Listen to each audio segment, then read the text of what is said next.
A Turquia de hoje é uma fascinante mistura de grandes e agitadas cidades e áreas agrícolas férteis e ricas, onde as uvas crescem sob o céu azul. Seu povo é trabalhador e receptivo aos estrangeiros. Os turistas vêm aqui para conhecerem cidades da história bíblica ou para percorrerem locais que um dia dominaram a paisagem da antiga Anatólia.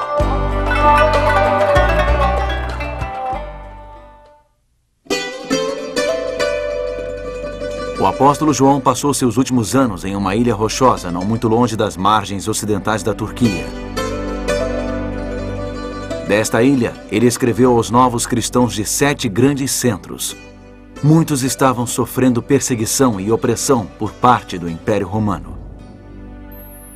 Hoje visitaremos as ruínas da antiga Laodiceia e conheceremos mais uma das cartas de uma ilha solitária.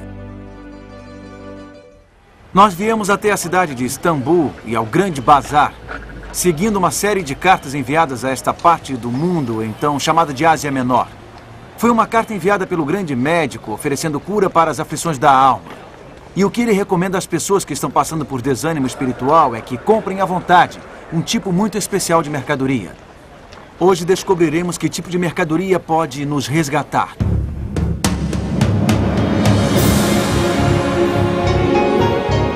Ele permaneceu através dos tempos. O livro de Deus, a Bíblia. Indispensável em nosso mundo complexo. Está escrito, transmitindo esperança ao redor do mundo. Apresentado por Mark Finley. Hoje, o remédio certo.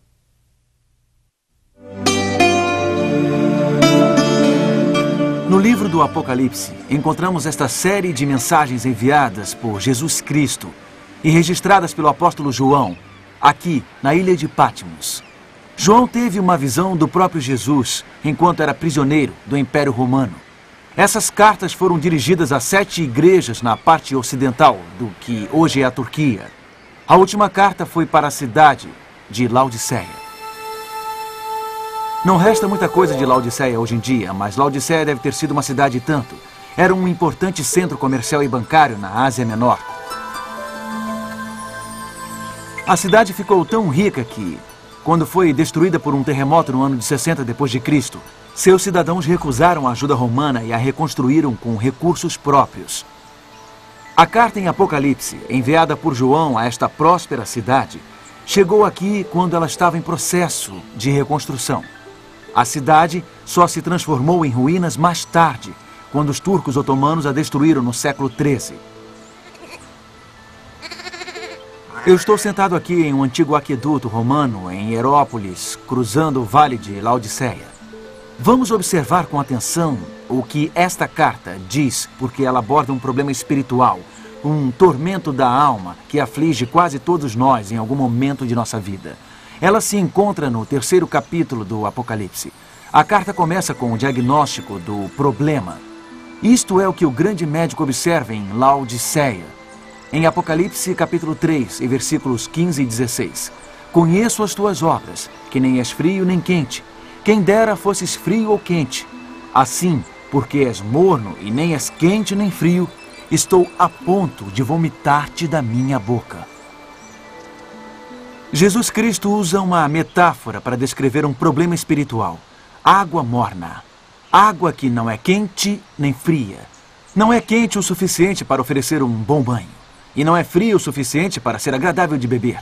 É algo que causa náusea. Do que o médico está falando? Complacência, indiferença. Os laodiceanos não eram quentes, não tinham um destacado fervor espiritual. Eles não tinham aquela paixão por conhecer a Deus. Mas eles também não eram frios. Eles não haviam rejeitado a Deus. Eles não estavam pensando em seguir outro caminho. Eles eram mornos. Eles tinham suficiente vida espiritual para deixá-los confortáveis, mas não o suficiente para serem fervorosos. Eles não podiam ser considerados santos. Não podiam ser enquadrados como pecadores. Esta água é realmente morna.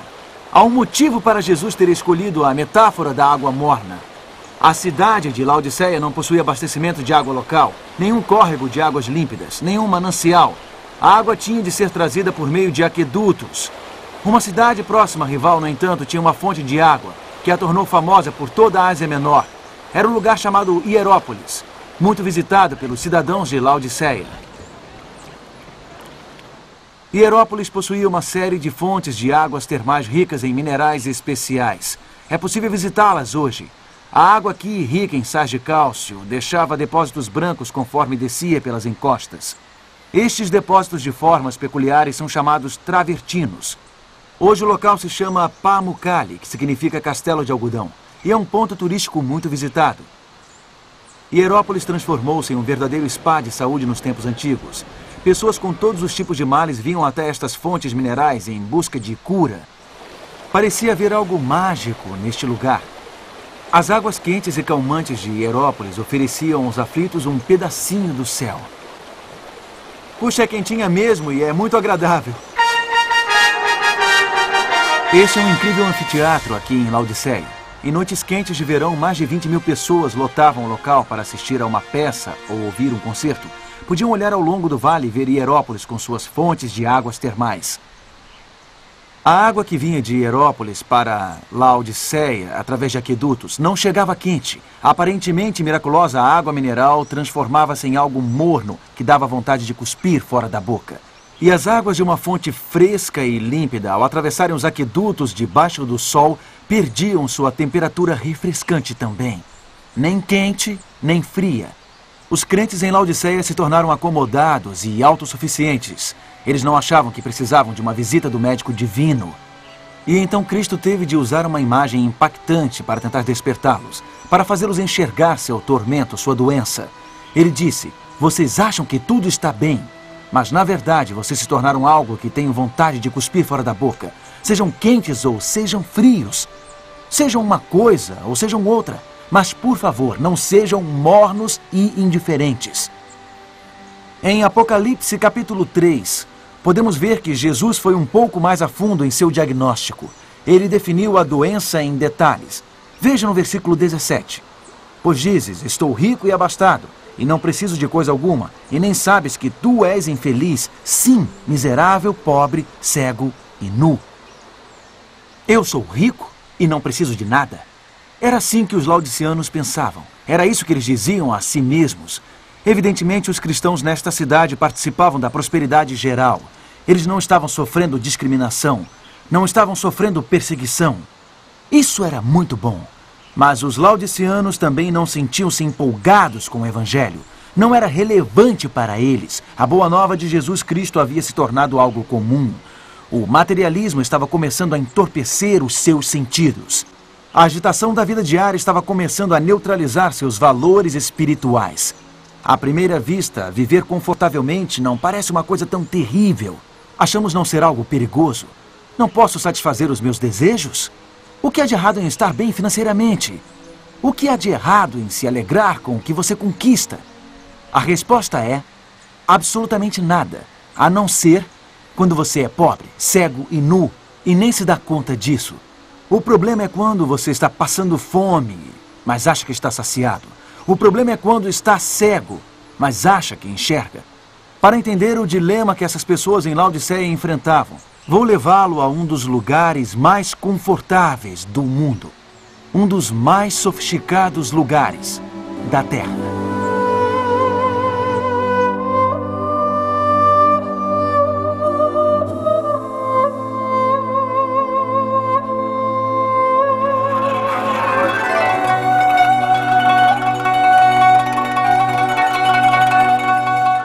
Este é o Palácio Topkapi em Istambul, onde os sultões do vasto Império Otomano governaram por séculos. Eles eram os todo-poderosos, sua riqueza era legendária. Tudo o que eles tocavam era enfeitado com joias. Os sultões usavam belíssimas túnicas de seda apenas uma vez e depois as jogavam fora.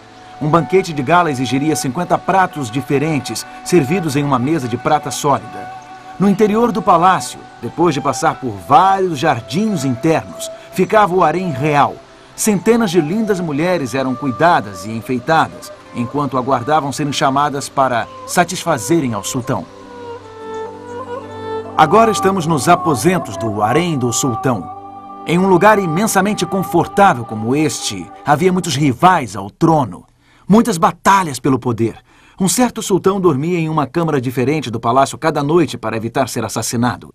Obter o trono chegava a valer mais que os laços sanguíneos. Familiares conspiravam uns contra os outros. Tornou-se uma lei no Império Otomano e, quando um novo sultão subia ao trono, todos os seus irmãos tinham que ser mortos. Esta prática sanguinária finalmente provocou indignação quando um sultão mandou matar até a seus irmãos que ainda eram crianças. Os oficiais decidiram que seria melhor aprisionar os irmãos mais novos do rei. Eles eram mantidos em vários quartos em cima do harém, os quais vieram a ser chamados de gaiola dourada. Alguns eram mantidos ali por toda a vida. Eles desfrutavam dos luxos do Palácio Real. Eles tinham criados à sua disposição. Todas as suas exigências eram atendidas. Eles não precisavam de nada. E também havia chance de um deles se tornar sultão, caso o irmão no trono morresse. Mas algo acontecia com aqueles garotos que se tornavam adultos dentro da gaiola dourada. Algo acontecia com eles em seu confortável isolamento. Eles perdiam o rumo, perdiam a identidade, perdiam acima de tudo a compaixão. Deli Ibrahim tornou-se sultão após 22 anos na gaiola dourada. Ele sofria de extrema paranoia. Uma vez mandou afogar 200 concubinas no mar de Bósforo. Outro homem que surgiu da gaiola dourada, Osman II, às vezes usava prisioneiros de guerra como alvos vivos de arco e flecha. Quando um príncipe chamado Mustafa saiu de lá após 14 longos anos, ele estava totalmente louco. A grande maioria dos sultões que saíram da gaiola dourada eram ineficientes, corruptos ou loucos. Eles eram consumidos por intrigas do palácio. Eles tinham dificuldade em lidar com problemas fora do seu luxuoso palácio. Muitos, de fato, acabavam sendo dominados por mulheres ardilosas de seu grande harém. E o Império Otomano, o império que se propagou por todo o Mediterrâneo, o império que um dia representou uma ameaça à própria Europa, começou a murchar. Ele começou a declinar, até que finalmente veio a desaparecer. Isto é o que acontece conosco quando ficamos autossuficientes demais, quando não somos nem quentes nem frios. Aquilo que mais valorizamos acaba escapando pelos dedos. A fé e os valores que deram a nossas vidas rumo podem começar a desaparecer. Existe perigo na gaiola dourada. Existe perigo em chegar a pensar que não precisamos de nada. Podemos acabar pobres, cegos e nus, porque nossa vida espiritual se enfraqueceu. E nem percebemos. Este foi o problema que o grande médico diagnosticou em sua carta à igreja, em Laodiceia. Esta é uma carta especialmente importante porque Laodiceia, a sétima igreja, representa a igreja de hoje. Esta carta faz parte da descrição que Deus fez de seu povo ao longo da história. A palavra Laodiceia significa um povo julgado. Esta igreja é a igreja que existirá antes da vinda de Jesus. É a igreja que existirá no tempo do julgamento. Infelizmente, os laodiceanos são mornos ou autossuficientes, indiferentes. Vivendo no mais emocionante período da história do mundo, eles deixam de captar a urgência do momento. Eles deixam de entender o significado da ocasião. A última igreja de Cristo, Laodiceia, encontra-se a um passo da eternidade. E, no entanto, adormece confortavelmente em sua morna complacência. Ela vive nos últimos dias da história, mas não consegue reconhecer a importância do tempo em que está vivendo. Cristo está batendo na porta do coração de Laodiceia. Ele faz um apelo para que ela acorde, para que ela entregue a sua vida a Ele, para que aproveite a oportunidade do momento, para que proclame a palavra do Senhor e prepare o mundo para a sua breve volta. Então, qual é o remédio recomendado para curar os males de Laodiceia? O que nós podemos fazer em relação à mornidão em nossas próprias vidas cristãs? Será que podemos reverter esse lento e constante declínio? Sim, o grande médico oferece um remédio. O que ele nos diz, surpreendentemente, é para sairmos e comprarmos 3 coisas.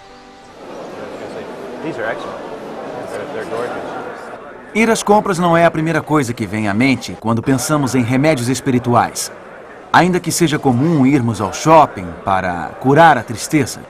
Mas o grande médico tem em mente um tipo de compra muito especial, uma ida às compras especialmente planejada para aqueles que pensam que não precisam de nada. Este trigo dourado está quase pronto para a colheita, aqui nos campos de Laodiceia. Isto me lembra do julgamento final e da colheita a ser feita por Cristo.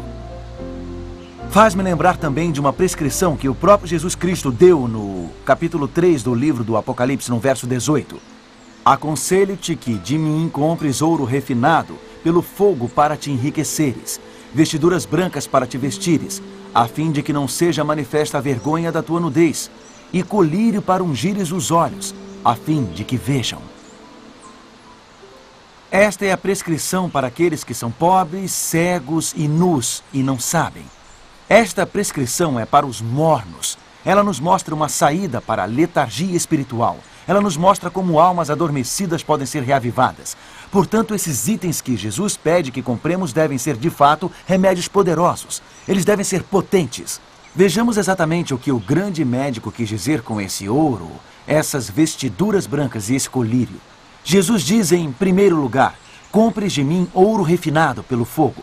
O que isso significa? Bom, encontramos uma frase muito parecida em outra parte do Novo Testamento. Veja em 1 Pedro capítulo 1 e versículo 7.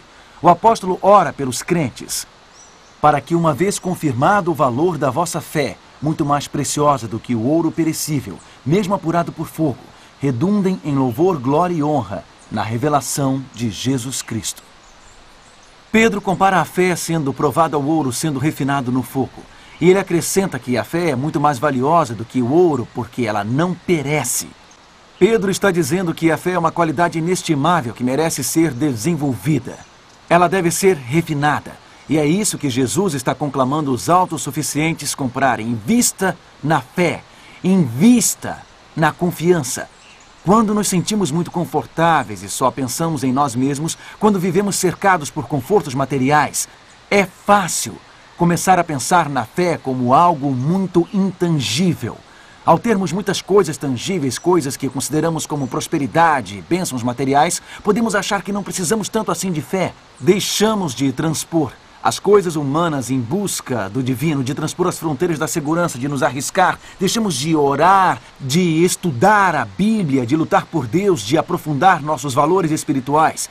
Mas Jesus está dizendo, acorde! Você está desesperadamente pobre, sem fé. Ela não é etérea. A fé é tão sólida quanto o ouro. É tão tangível quanto os tesouros que as pessoas disputam no grande bazar de Istambul. Ela é mais valiosa do que qualquer tesouro de ouro que possamos comprar e colocar em nossas casas. Podemos passar a vida toda em busca de vários tipos de bugigangas brilhantes, mas as coisas mais importantes da vida escorregarão por nossos dedos, a menos que a gente invista na fé, em estabelecer uma firme conexão com Deus. Essa joia é muito linda. Como sair da letargia espiritual?